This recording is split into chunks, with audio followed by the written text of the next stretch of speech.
I'm in the middle of Sichuan, crossing lush farmlands with my walking partners, a motley caravan brave enough to face a stifling heat wave in the province.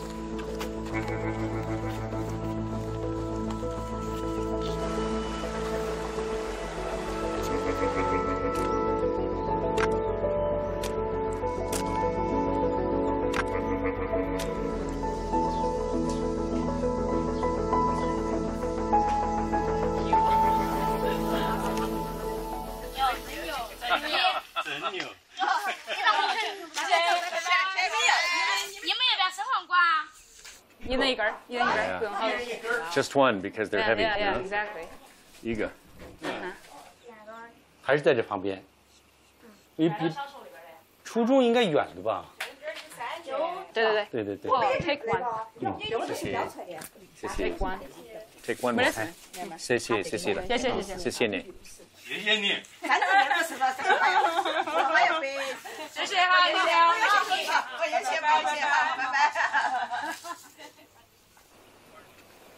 ，Every now and then, specialists join me on my journey, providing depth and context to the history that underpins my storytelling. Professor Luo Xin from Peking University is one of them. What's been really special about this section of the walk, not just in China but across the world, is walking with a world leader in historical knowledge. And Professor Luo is an encyclopedia of information about the history of China. And he's this very rare combination of an intellectual, an academic, a deep thinker, with a very athletic body. I mean, he has no trouble keeping up. In fact, he's often leading during the day. The concrete road, they make your shoes hot. It does. Right? Makes your feet hot too, yeah. That's how you get blisters. 当然得有好多期待才会来啊。我虽然知道他开始这段旅程，我知道已经有差不多8年时间了。就是他一出发不久我就知道了，而且我也在我自己写的书里面也介绍他，而且他的旅行也是我自己曾经的长途旅行的一个动力。我从北京走到正蓝旗，跟他的旅行比起来，就像后花园里的闲庭信步。但是我用我这段信步向他致敬，我在书里面就这样写的。Tracing the Minjiang River, I learned that throughout Chinese history, rivers carried an almost mythical quality, something between the human and the divine. They are subjects of centuries of Chinese poetry, art, literature, folklore, and philosophy.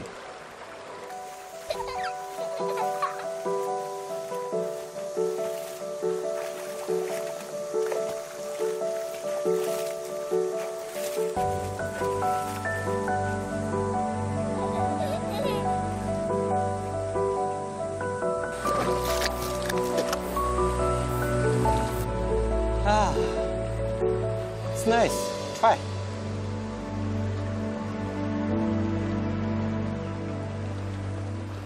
我们作为现代人，因为我们打开水龙头就有水，我们总是意识不到水是很有限的，也意识不到水的重要性。我觉得跟着保罗这样走路，跟他一起聊天，讨论今天我们看到的世界，以及那个遥远的古代人，在这个时候我们才会比较真切地意识到那些人类所面对的那些水的问题。Water is a finite resource and only renewable if well managed. Following in the footsteps of our ancient predecessors, we soon find a prime example.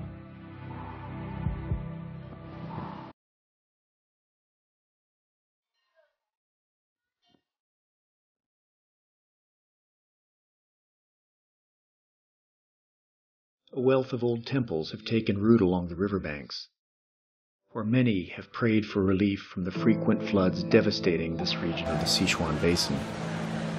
Unbeknownst to them, these very waters that plague them would end up being their salvation.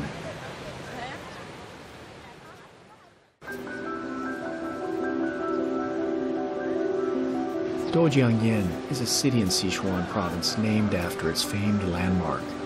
an irrigation system built in the 3rd century BC that's still in operation today.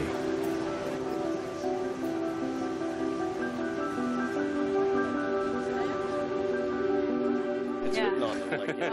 Oh, really? Yeah, it's not even from Qin Dynasty. Yeah. Okay. So this shows you like the whole structure of the irrigation system. Yeah, this is good. Here's the point. That's it. This is called like the fish mouth. Yeah, the fish mouth. This is outside river. This is like inner river. The inner river actually like goes to Chengdu, right? So the idea is you want to probably split the water so that not all the water will flood into Chengdu. So this is the first division. And all the way over here, you will have something called Fei Sha Yan. Because there is like a little angle here, right? And you'll have this to filter a lot of sand and stone into the outer river. And over here, you have one last piece. It's called a bottleneck. Wow, very beautiful. Yeah. Once there is like a huge volume of water flood in, the whirlpools actually help to activate the function of the filter. Because right in this way, it's actually filtering out the sand. Yeah, because it goes like this.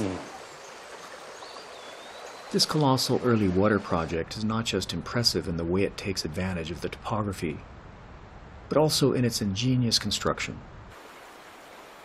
The past time, they made this with the bamboo basket full of rocks, put one by one together to build this. In other parts, in southern China, you can still see that structures. The same technology you mentioned in your article, one of your articles, that the people in Central Asia, they guide the antelopes in the direction they wanted to the trap. Yeah. It's much more kind of a soft energy solution. Yeah. Yes. It really puts into perspective the Chinese adage, nothing in the world is as soft and yielding as water, yet for dissolving the hard and inflexible, nothing can surpass it. The soft overcomes the hard, the gentle overcomes the rigid.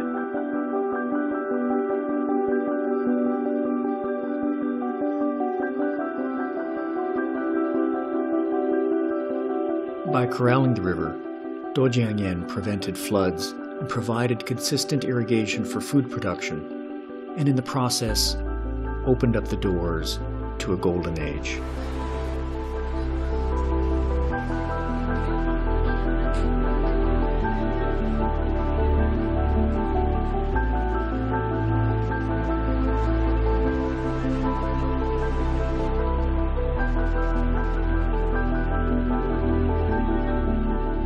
我们已经一直都在这个河边上，无论怎么绕来绕去，都是总会走到一条大水渠边上。这些水渠我们也都去摸过了、碰过了。岷江来的这些水都像雪水一样，都是冰的，水流这么急。因为饥渴的成都平原在呼唤他们，他们都在往那边冲过去，对吧？从西向东冲过去，没有他们，就没有我们今天所知的成都平原。所以这个重要性真的是不容易夸大，怎么说都不容易夸大。I've crossed many rivers, and I've walked along many rivers. And what I've found is that rivers are biographers of landscape. So the Xijiang is a beautiful river for time, for thinking about time, how time flows. Back from the Stone Age, the first people who walked through this part of China, all the way up to the modern, gleaming steel and glass city of Chengdu of 20 plus million people. The entire continuity of the human story and that part in the Sichuan Basin of China can be told by that river.